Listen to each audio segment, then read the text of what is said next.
Hey everyone, welcome back. Asul Tronis here. I'm so thrilled to have April Henry here. She is a New York Times bestselling author and Edgar Award winning author as well of 32 mysteries and thrillers for teens and adults. She got her start in writing when she was 12, when she sent a note to children's author Ron Dahl and shared a story that he had sent to her to his editor. We're here to talk about this amazing book, In the Blood. Captivated me from the very beginning of the story. I couldn't put it down. I was trying to stay focused on my other work. It's a fantastic book. I'm really glad you're here. April, thank you for being here. Thank you. So this is my beautiful book. May 12th is the publishing date, and I'm excited to be here too. Awesome. Been writing for such a long period of time and being so prolific. When these stories come, do they come in a flood? Do they come trickling out? Do you have a list you pull from? How does it work for you? Where do these stories start to ignite? Well, I feel like once you decide that you're writing mysteries and thrillers, it's kind of like if you bought a new car. Like my friend's husband got an Ioniq 5, which was a vehicle I never saw before. Now I see them everywhere. So once your brain starts thinking, I want to write these kind of stories, then you start noticing them and you start thinking, oh, if I twisted this, if I changed that, that could be an interesting thriller or a mystery. So I keep a running list in notes on all my Mac devices that I can access from my phone or my computer or my iPad. And I also send myself, if I see an interesting news story, I'll mail it to myself. And then when it comes time to write a new book, I will go through and I'll think, which of these do I want to write? And I'll talk to my agent and my editor about it. And together we kind of decide, okay, this is going to be the next book or the next two books.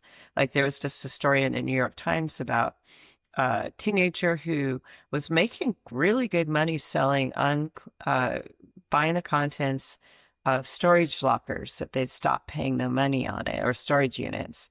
And he would, as is doing research on the owners and try to figure out if they might have something valuable. And so he found like $50,000 worth of art. He's finding like old baseball cards. But I thought, well, if you're that teenager, what if someday you find something bad? So that could be the beginning of a book. Hmm. That's awesome. Let me ask you this question, because a lot of authors have their different processes for creating these pathways for writing the book. Are you a plotter? Are you a pantser? How does it work for you? I'm kind of a plotzer, so I'm a plot slash pantser. I'm writing a new book now, so I can really talk about that. So I like Save the Cat, and Save the Cat writes a YA novel, and she has a new one coming out on horror. So I think about those, universal plot points of like the challenge or the debate or the decision to move into the new world. And I'll start, like, I have this idea, and then I start thinking about, well, what are some things that could happen that would fit that kind of section? Now, sometimes people feel that using a book like that is too cookie cutter, but we all have the same skeletons mostly, and we all look completely different. So just because it has the same skeleton underneath doesn't mean that your book will be cookie cutter or too similar to other books. So I really like that process. And I feel like if you're writing a thriller where there's not, maybe the plot is I want to survive, you could start the book with the character wakes up in the trunk of a car in her hand and she's got handcuffs on. And you don't really need to plot too much. You can just be like, oh, well, what is there in the trunk that she could try and hit the guy with when he opens the trunk? Or could she try and get the trunk released? Or you could just brainstorm as you're going along. You don't have to have a lot of plot before you do that. You can just pants your way through it. Now, if you're writing a book where there's going to be layers of secrets revealed, a whodunit, I think it's much better to plot in that case because you're not really going to know what you're writing toward. You're not writing toward a big reveal if you don't know that big reveal is going to come. Right. Well, let's talk about it in the blood because I think it's a perfect point to transition to this. Uh,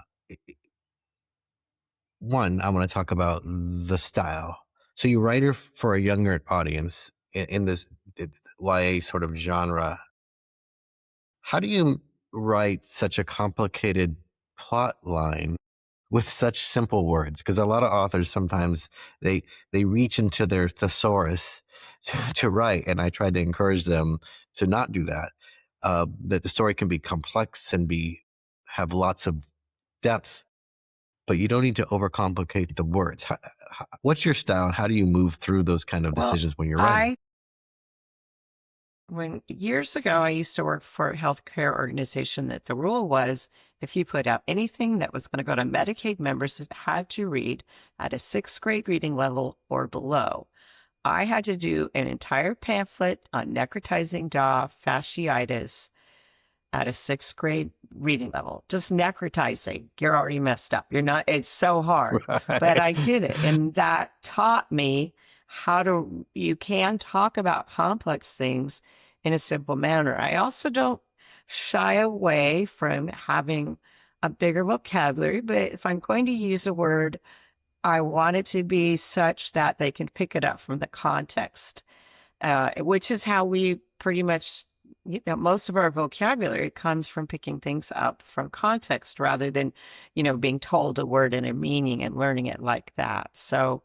I don't consciously set out to write simply, but I think it was just pushed into me from that job. And I have heard from students sometimes I am not, I mean, I know you were a teacher before. I am not a big fan of places where they say you can only read at a certain Lexile level, because I will hear from students sometimes that say, oh, I'm not allowed to read your books anymore because they test out too low for me, which is ridiculous. I mean, that necrotizing jaw fasciitis pamphlet would have tested out too low for them.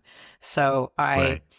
I feel like simple is a virtue. It's not, like you were saying, you do not need to reach into your thesaurus. I think one place where I see uh, writers really get tempted is with dialogue tags. They want to say, she exclaimed, or she murmured, or she exulted, or she, the most horrible one, she laughed a sentence.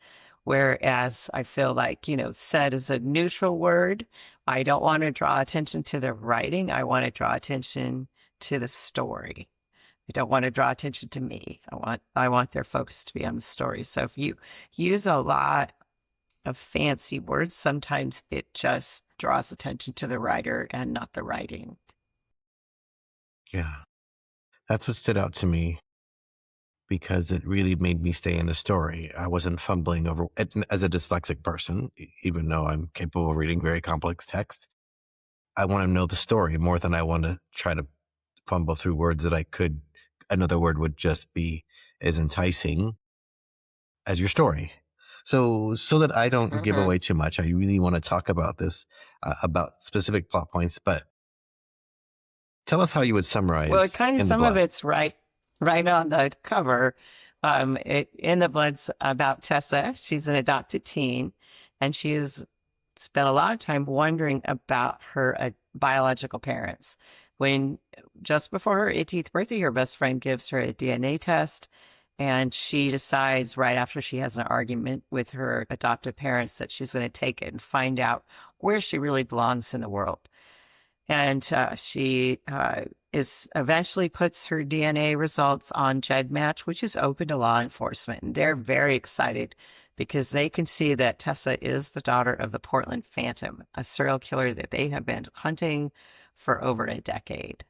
And so that's the plot. Like a lot of it is about nature versus nurture versus self-determination. How much of who you are is your genes, how much of who you are is how you're raised, and how much is just your own self. So I'm actually exploring that with my 2029 book. I'm looking at separated twins for that book. That's great. I love in the beginning where you talk about the mistake. You mentioned it several times in the book very gently that serial killers always will eventually mess up, will eventually leave something that they had intended not Mhm. to leave behind. Um, and you did it so masterfully, but so simply about um, the, the moment where it happened.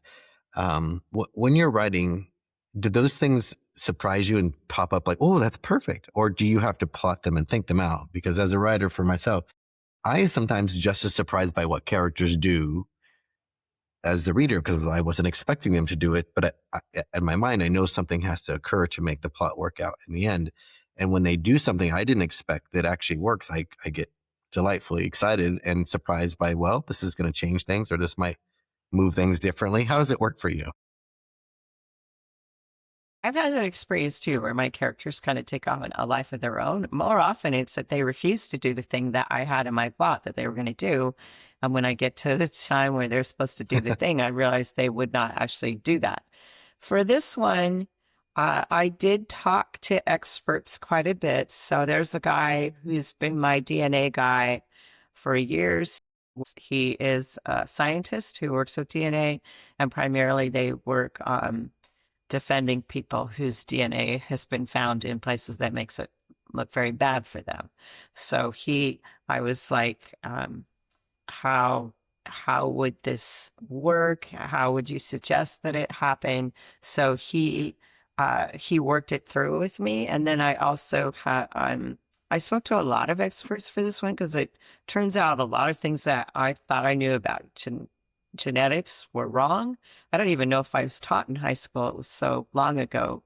Like we're always told that two brown-eyed parents can't have a blue-eyed child. And I've read more than one book where that's a major plot point where the person realizes, oh, one of my parents isn't my parent. But that actually is not true. A lot of things that we were told early on are not as simple as we thought. So um, I just, so for me, that was more a case of trying to go to an expert and I will tell them what I want. If I say I want this to work like this, how would it happen? And there's another thing with bone marrow donation, and I talked to I have a physician that I can talk to, and the nice thing about him is if he's like an orthopedic surgeon, so a lot of times he doesn't know what I ask him, but all his friends are doctors, so he will ask them, and then he'll say, "No, this is how it would work." So I don't like reading something where the person just bases what happens in the book on what they've seen on TV or in a movie, because a lot of times those things are wrong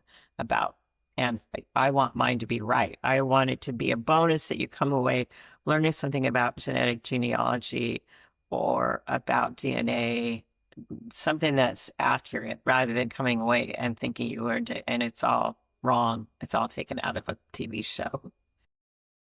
You did, I thought, a great job of incorporating the intrigue of bringing the character Victor into this by having the science class talk about this and hook in the reader that there's going to be this desire. I thought that was brilliant. I loved it. Um, I actually bought a biology textbook so I could make sure, like, and then because I was also looking for experiments that they could do. And there's still people out there there's older things from like 15 or 20 years ago saying, oh, you should look at widow's peaks or attached earlobes and use that in your class to teach kids about genetics. But those things actually have changed. We now realize they're not controlled by a single gene. There's very few things that are as black and white as we thought. But yeah, I am the kind of person that now has a biology textbook. that's fantastic. So, over the course of your career as a writer, there's ups and downs for us all. What do you do when you Sure. hit a lull or you're feeling that pressure, perhaps, that is silently sitting there as you're writing to keep moving forward or to keep the energy going for you as you sit in your chair and write these words? There's been kind of two different ways you could look at my career in laws. So one would be more of a micro way, like I'm writing a book and I get stuck. So some of the things I do then is I write a different part of the book. I've learned you don't have to write your book and just start out day one and write, the first sentence, and then, so many days later you type the end. You can jump around and maybe even sometimes write a scene you're really looking forward to try and give yourself some momentum. Sometimes I have asked another writer friend out for coffee and I'll explain my problem to them. And then when they're in the middle of telling me their bad idea, I'll have a better idea. Sometimes it just takes someone else telling you what you should do for you to realize that is totally wrong and you all of a sudden know what you should do. I think a lot of it just comes down to making yourself right. If you wait to feel creative or inspired, it's not going to happen. The muse respects you showing up, sitting down and writing, and she might show up while you're already working. So, and then in terms of like a more macro level, I've had lots of times where I thought, is my career over? I got dropped while I was on tour for my third book, a publisher paid tour. And I was talking to my agent and her voice sounded funny. And I said, what's wrong? And she said, oh, I'll tell you when you get home. I said, no, tell me now. So I learned that they were dropping me. They weren't going to buy any more books after that third book. So I was like, I remember being in Phoenix, Arizona, and someone in the audience was like, what's next for you? And I'm like, I wish I knew.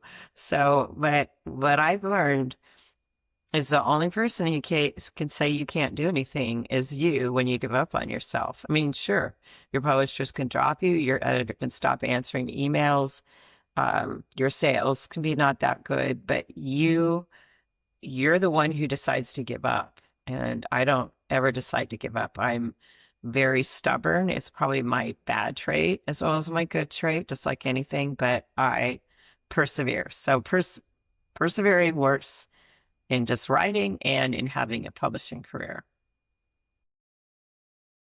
Since you had inspiration at such a young age from such a great author, when was your first sort of push into the life of a professional writer? What was it like for you? And what did you feel like you had to give up? Because a lot of authors, they're doing this with hopes. They're doing something else with hopes of the next thing. Where was the moment for you where you go, I think I'm going to make it? Well, for me, first of all, I'm listening to a really interesting podcast about Roald Dahl called The Secret Life of Roald Dahl. He was a very complex character, including being a spy.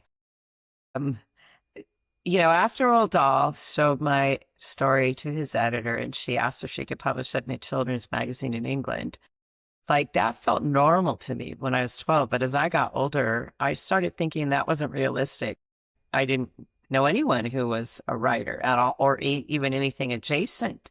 I didn't know any newspaper writers, nothing. It felt like here I was, this poor girl in a small logging town. Like there was no way that somebody like me could be a writer. It felt like wanting to be a magical unicorn. So I just gave up and I did not start writing again until I was 30 and I read a really bad book.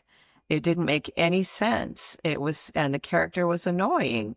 And I finished reading it and I was like almost mad at it because I thought, wow, I spent hours reading this book and it was so bad. And then I picked it up and I saw on the spine it had been published by one of the biggest publishers in New York. And a light bulb went on and I thought, wait a minute, if that's all you need to do to get published is write a bad book, I know I'm capable of that. Maybe something better. So I started writing, and my first book got 107 rejection letters from agents. My second book got 53 rejection letters, but the 54th lady called me from New York and told me she loved it. She tried sending it to editors to sell it, but no one bought it. But I got nice rejection letters, really enthusiastic rejection letters, but they always had the word but or however in them. And then I wrote a third book and it didn't even get nice rejection letters. I wrote a fourth book and it sold in 2 days in a 2-book deal. So if I stopped at any point, then I wouldn't be where I am now, which is, publishing my 32nd book.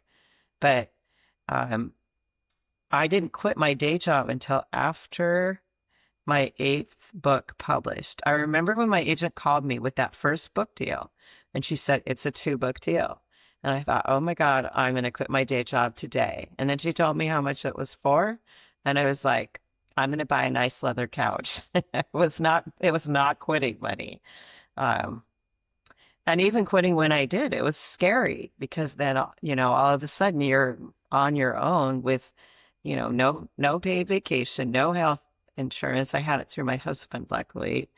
But it's a scary thing. I was always afraid I would have to go back to work, but I never had to. So, but I did a few odds and ends. I had some like private writing coaching stuff I did.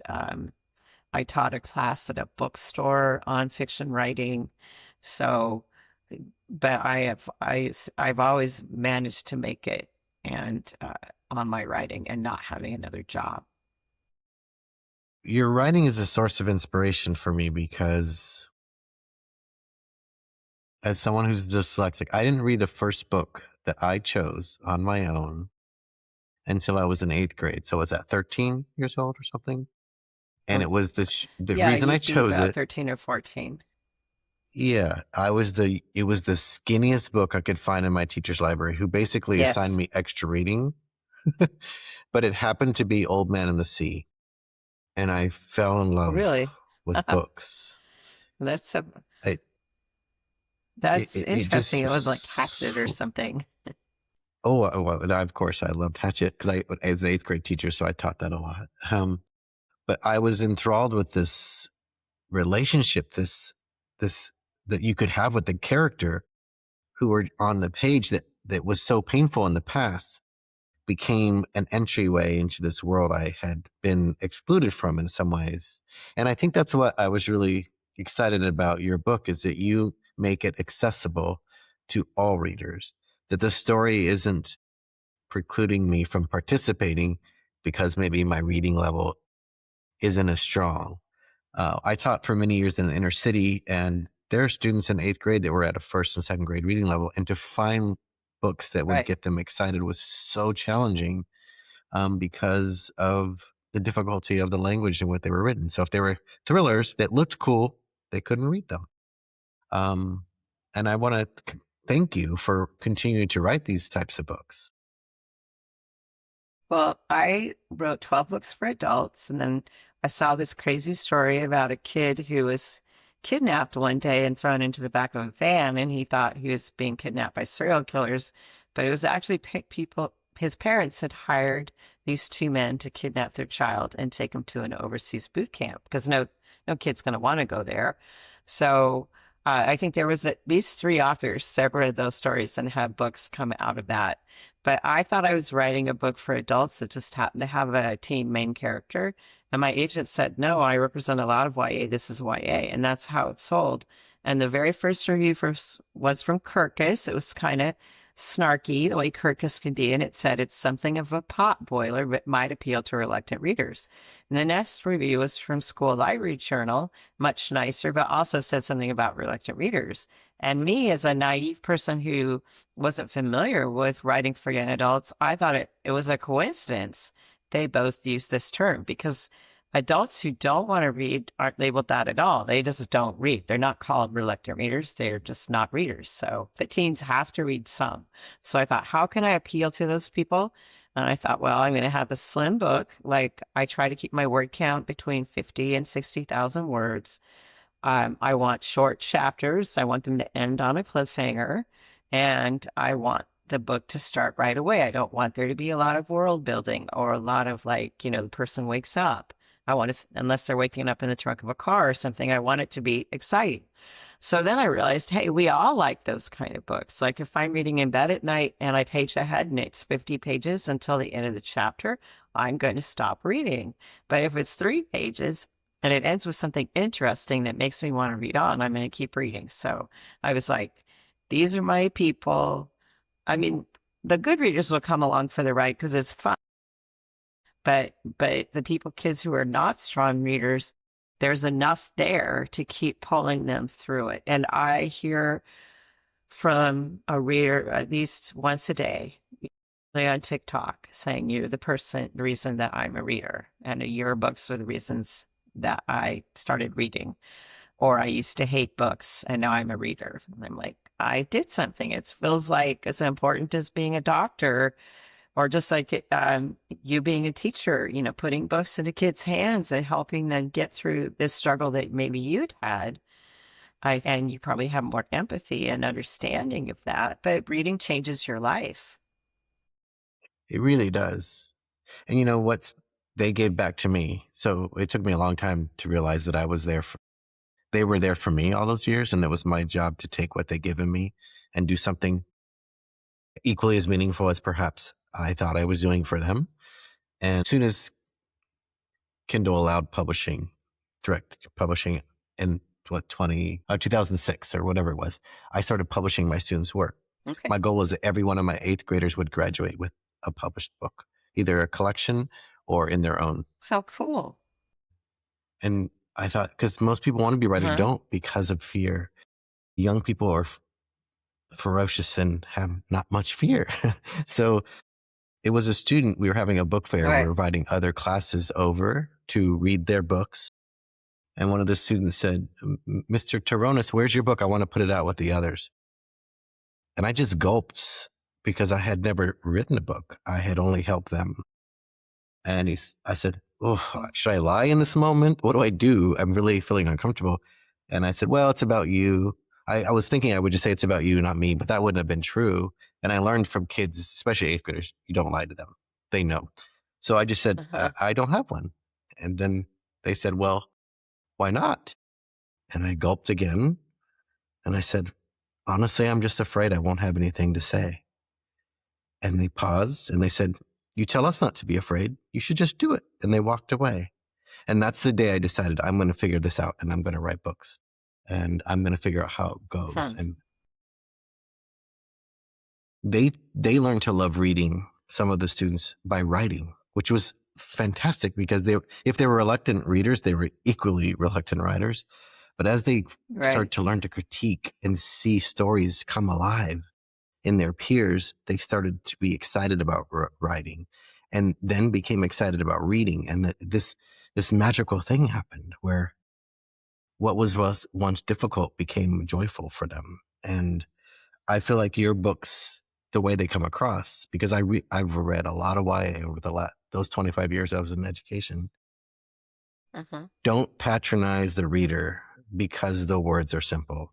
And you live it on a cliffhanger. I love that you save the cat. That's such a great model. It makes us want to keep reading. And I will be a fan. I will keep reading. I want to make sure people understand that. I only have people on the show that I read their book because I think it's only fair. Like I'm sure we all Right. go on podcasts where they don't, but I make sure that I understand deeply that who the writer is.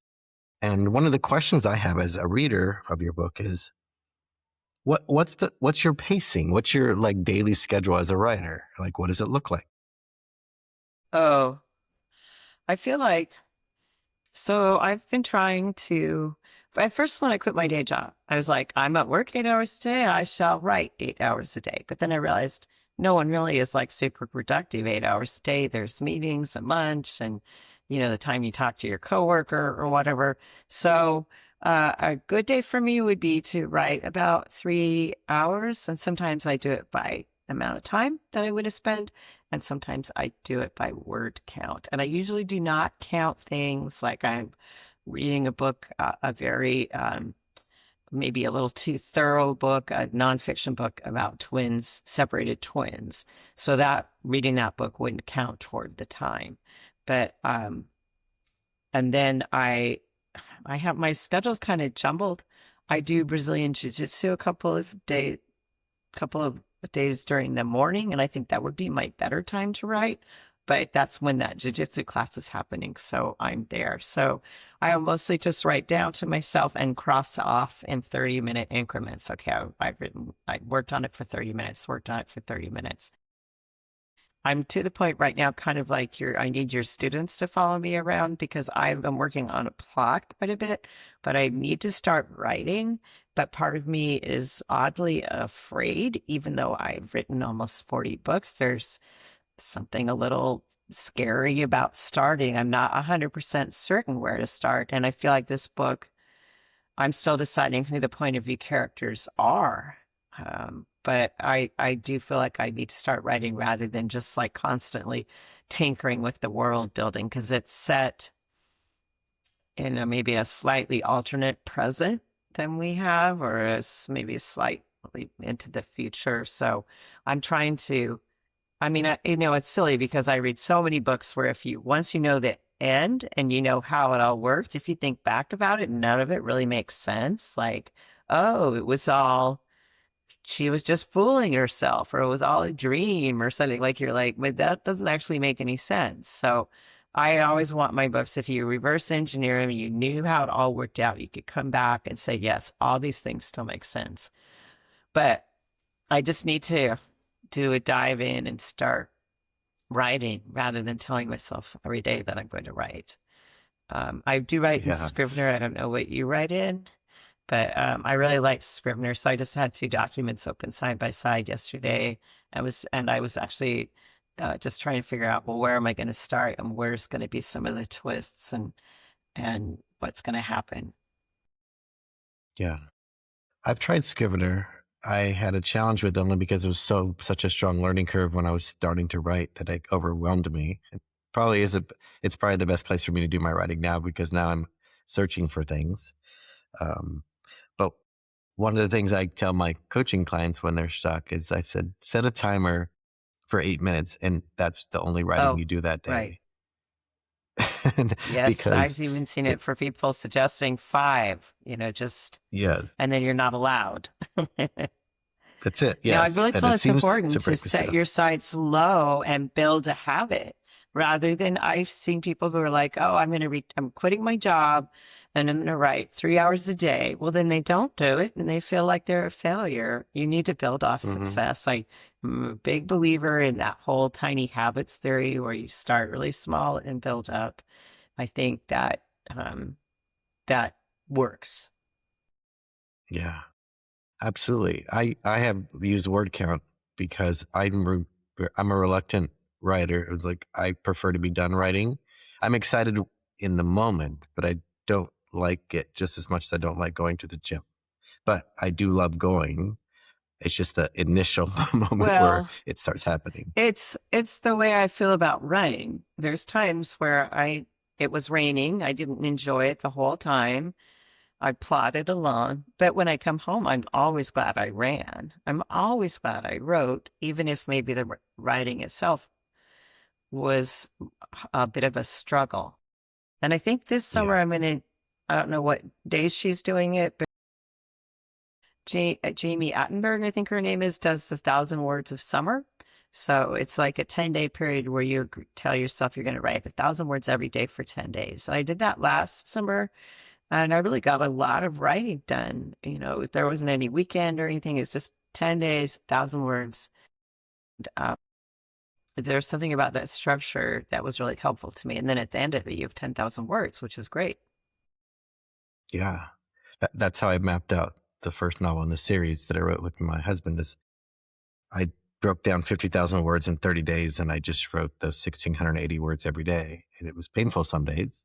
Hmm. But I was able to get through the manuscript, the rough manuscript in the month, which was surprising because I had spent 24 years before trying to write something and never came to fruition. And I realized, oh, Right. it's just I'm not being disciplined enough to make this happen. Go ahead. I want to hear what you have to say.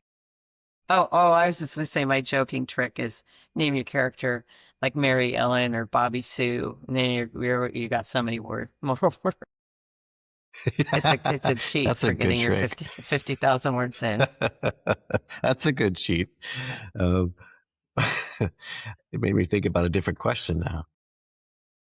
If this is related to that in some way, when you're writing Okay. these thrillers that have specific plot points that have to be accomplished, um, and you're breaking them down, one of the things, and I can only speak to In the Blood. I apologize, I've only read that book, but In the Blood, you only get to so much, and then we move to a different character's point of view. We're switching, and you write in third Hmm. person.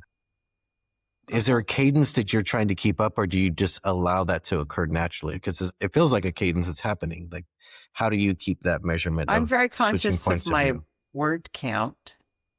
So, like, I don't want my word count to be ever over 2,000 words a chapter, and I'm usually aiming for quite a bit less. And then sometimes, like the police officer, who's kind of a minor character but is a point of view character, I I probably wrote as much as I could and still be accurate to her.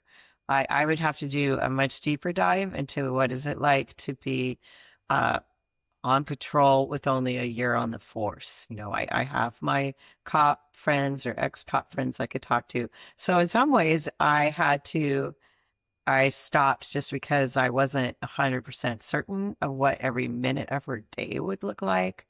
And then with the killer, I'm trying not to be in his point of view too much, but there are things that he knows or plans on doing that the reader needs to know. And with Tessa, who's my main character, um, that I guess there were times I actually did rework the book probably 3 or 4 times in terms of how to interleave everything. And there's also sections from an imaginary lifetimes special on the Portland Phantom. And my editor actually made me cut a bunch of those. So I'm doing a pre-order thing where you can get deleted scenes. Uh, she didn't like them as much as I liked them. Sometimes you kind of fall in love with your own stuff more than it needs to be loved. But so I cut some of those. So it was always like, I think she thought some was repetitive. So she was like, nope, it's kind of repeats something we already know. So let's cut it. So then I would look through that chapter she wanted to cut. And because you as the author are so much more familiar with it, I was trying to find, is there a part in there that is only said in that one chapter? And if I cut it, it won't make sense anymore. And how can I combine this with something else or move it? So there were times like she wanted me maybe to cut, and I was like, well, just with the sequencing, it would be if I take that out, then it's two Kessa chapters back to back. I don't want to do that. So then we'd have to decide, well, how are we going to do it if we need some kind of break between these two important chapters that have to be told from Kessa's point of view. How do we fix that? That's probably where we went back and forth the most on. That book is also a little bit of a blur because I was editing it with my third bout of COVID. So Oh, I was wow. pretty much prone in bed with a laptop and not 100% smart. It's fantastic that you're able to do that. So when do you involve your editor? What point? Of course, it sounds like you talk to them about the idea, like the germination of this. When So do you let them see something? I sell my books the way they like to do it, or she likes to do it. And I know all editors are different. She wants to take it to acquisitions with a synopsis of sorts and the first 3 chapters. Well, as a writer, you know that if you have synopsis in the first 3 chapters, you pretty much have the whole book because the synopsis has the whole, plan for the rest of the book. So she's already seen quite a bit of it and is familiar with it and has, bought, like said, this is good. I'm going to take it to acquisitions, or no, I don't think this is clear. Can you strengthen this? Or this isn't, what I thought of. And then I don't show it to her until it's all done. I don't ask her any questions. And there's been times I had another book where I wanted this character to have been held captive, but I wanted it to be for a white audience, and I didn't want her to have been raped. So I made the guy like he liked young girls, and he thought she was too old or something. She was like, "Nope, I don't like this at all." And then I was like, "Well, how can I make it that he now finds her attractive?" So I had her get bit by a junkyard dog. Absolutely do not Google dog bite face because you're going to see the most horrific photos. But I made it that her face was messed up. So she was very dubious about the situation, the solution I had come up with. And unfortunately, I think she Googled and saw a photo. She's like, I don't know, that's gross. But I was like, I can make it work. And she actually really liked it when it was done. And that book has done really well. So, uh, but she doesn't usually come in until the end. And then I've been trying not to just go off her editorial letter because I realize that if we talk things through on the phone, even though sometimes I'm afraid to talk to her, afraid, I don't know why, I'm just kind of nervous. But if we talk on the phone, I can get way more clarity about why she doesn't like something or why she wants it to be changed. I don't know about you, but my experience is that editors are almost always right when they say something needs to be changed. But then when they tell you how to change it, a lot of times they're not right. They're not as familiar with the story as you are. But it helps having their bad idea because I do feel like it triggers you thinking, no, that's not right, but this would be the right way to fix that.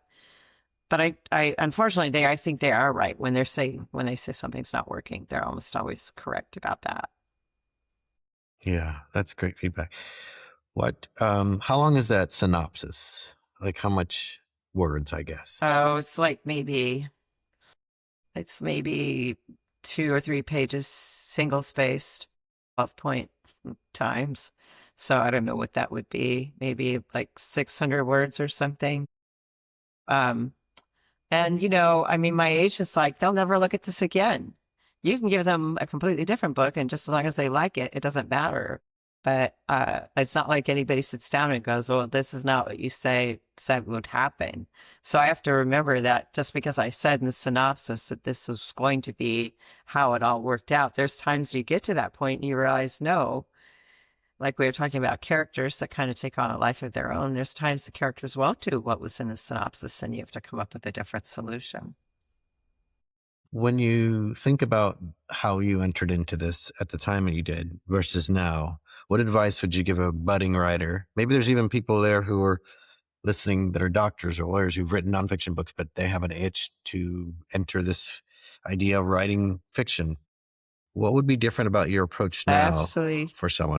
I think it's a hard I don't know. It feels like it's gotten harder and weirder every year. I think it's like it used to be. I was in the old days where you approached agents with a mailed letter and a self-addressed stamped envelope, and they would say whether they wanted to read more. And now it's an email, and a lot of them are, if you don't hear back from me, it means I don't like it. So then, you as the person who's sending stuff out, you can start imagining, well, maybe it got trapped in their spam filter and they never saw it at all. And are they really rejecting me? But I guess it would still come down to the core um, of having faith in yourself and persevering. I also think anytime where you can I think just going to readings is good just because it makes you see that writers aren't magical unicorns, that they're real people. I mean, I'm not saying those people are going to, say this is the name of my agent or anything, but it does make you feel like you're part of the writing community. I think, uh, now I was pre-internet, but stuff like Query Tracker, there's authors who have posted like the query letters that got them their agent. Like Andrea Bartz has a collection of successful query letters. I think Writer's Digest does as well. And then, doing your research, which is way easier now, you can easily figure out who the agent was for a book. Um, Publishers Marketplace, you can join that for a month or for a while because they have a database where you could go in and look for like retellings, or you can look for uh, adventure dramas or something, and you could just look for to see who reps that kind of book. But it's probably a tighter and crazier marketplace right now. I feel like like how much disposable income do people have? Are people reading less? How much less are they reading? But if this is what you want to do, then you have to persevere and you have to keep trying. And I was just at a conference for teens in where was I? Athens, Georgia, TomeCon, and there was 7 of us on the stage. Every single person had been rejected over 100 times. The only person who hadn't was Gordon Corman, who wrote a book in seventh grade and sent it to Scholastic because he thought that's how books got published, and he got published, but we all hate him. So he's not a very good example. Everyone else, it was many, many, many rejections. Right. What's the thing you have to keep in mind when you're writing young, YA books? Like, what are the things that are like, these are no-nos, don't step out of these bounds, stay in this lane, that you have to keep in mind, even as you're picking a topic? Uh, you know, what I've found, I did 7 books with a co-author that was under a Christian imprint. So they had 2 different types of books. One was very Christian focused. Everybody went to Bible study or whatever. But there was another set that was just like normal books with no swears and no sex and no anything really. And those books, working on those books with her taught me that you can just say he swore and you don't have to say what he said. And the readers are going to fill it in for themselves. So I can have a YA that feels graphic, but isn't. It's just because the reader filled in the blank themselves. Just if you like the first few episodes, or maybe most of the first season of Stranger Things, the monsters were so much scarier. I had no idea what they were like, and my imagination was going wild. Once I could see them, I'm like, oh, it's kind of like a dinosaur crossed with that thing from Alien, and they're once I could see them, they were much, much less scary. So I feel like making the reader fill in the blank for violence, for sex, for swear words, they're going to put in there what works for them. And you're kind of making them do the work. But it gets you away from people who years and years ago, maybe 2006, I was on LiveJournal, and there was a teacher who had lost her job uh, because of the books that she was letting kids read in book club. And I was like, I'm never going to have anybody lose their job for an F word. I don't ever want, because there's so many challenges now in the States, with Moms for Liberty, which hopefully is dying down. But at the same time, too, I worry like how much soft censorship is going on. If a librarian is looking at one book where there's the gay best friend and one book where there's not the gay best friend, they might think to themselves, well, that first book is, the gay best friend book might get the book challenged. I'll just not tell anyone and I'll buy this other book. So I I do have gay and trans and non-binary characters in my books, and I won't compromise on that. Um, or having characters of a different race. I mean, those can be issues for some crazy people too, but I I will for violence, sex, drugs, drinking. I usually I'm definitely not. I don't like those things now where people are saying, "Oh, we're clean teen and so we're totally appropriate, for your teen. You don't need to worry. Those other books are too edgy and they're just being, they're trying to be sensational." Well, that's not what I'm trying to do. I'm just trying to get kids to read. This has been fantastic. Where can we go to find out more about you? And of course, anybody who's listening, if you haven't already been enticed to read In the Blood, please do buy it, get it. If you have a librarian in your life, if you are one, please share this book. In the Blood is captivating, interesting, and fast paced and easy to read, and yet still intricate. It involves so much to keep your imagination. Where do we want to go, April, to find more about you?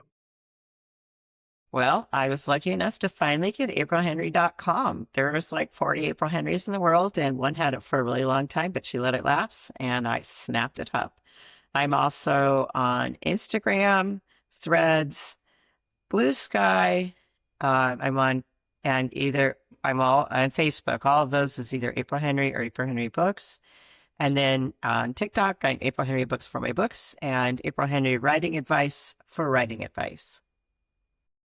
Awesome. Thank you for being a guest. I'm so grateful, and I appreciate what Oh, you're thank doing you. for the world, for being an author who leads through your writing. Come back Thank anytime. you. All right. Okay.